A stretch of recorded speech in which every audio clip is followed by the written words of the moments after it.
नमस्कार, मी हवामान अभ्यासक अनिल राज मुलगे, राहणार बार्शी, जिल्हा सोलापूर.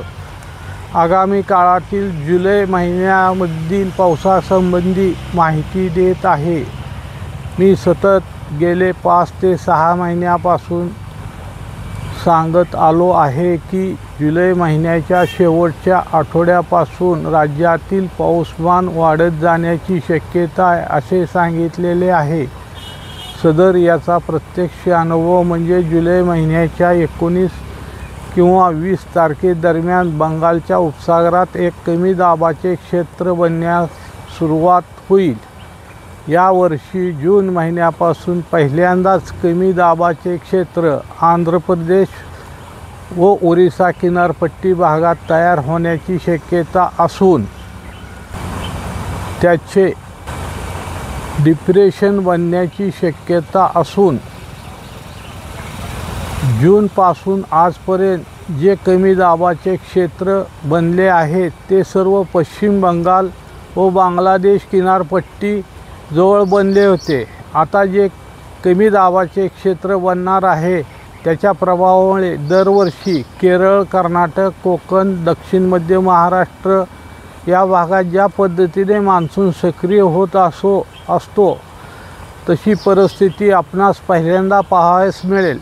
सदर कमी दाब तयार होण्याच्या प्रक्रियेमुळे दिनांक 14 जुलैपासून भारताच्या पश्चिम किनारपट्टी भागात तसेच कोकण विभागापासून केरळपर्यंत मान्सून सक्रिय होईल. तसेच आपल्या राज्यातील कोकण विभाग, दक्षिण मध्य महाराष्ट्र, पश्चिम महाराष्ट्र या विभागातील जिल्ह्यात तसेच मराठवाडा विभागातील काही जिल्ह्यात पावसाची शक्यता राहील व राज्यात मान्सून हळूहळू सक्रिय होत जाईल. राज्यात 25 जुलैनंतर मध्यम ते मुसळधार पाऊस अपेक्षित आहे. वरील दिलेल्या तारखेमध्ये एखादा दिवस पुढे मागे होऊ शकतो.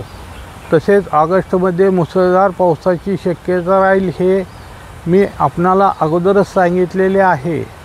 सदर काळात ज्या जिल्ह्याच्या काही भागात जून व जुलै महिन्यात पावसाचे प्रमाण अल्प राहिले आहे त्या भागाला या काळात दिलासा मिळेल व त्या भागात चांगला पाऊस पडण्याची शक्यता राहील. सदर असा हा विस्तृत अंदाज आजपर्यंत राज्यातून कुणीही दिलेला नाही हे आपण लक्षात ठेवावे.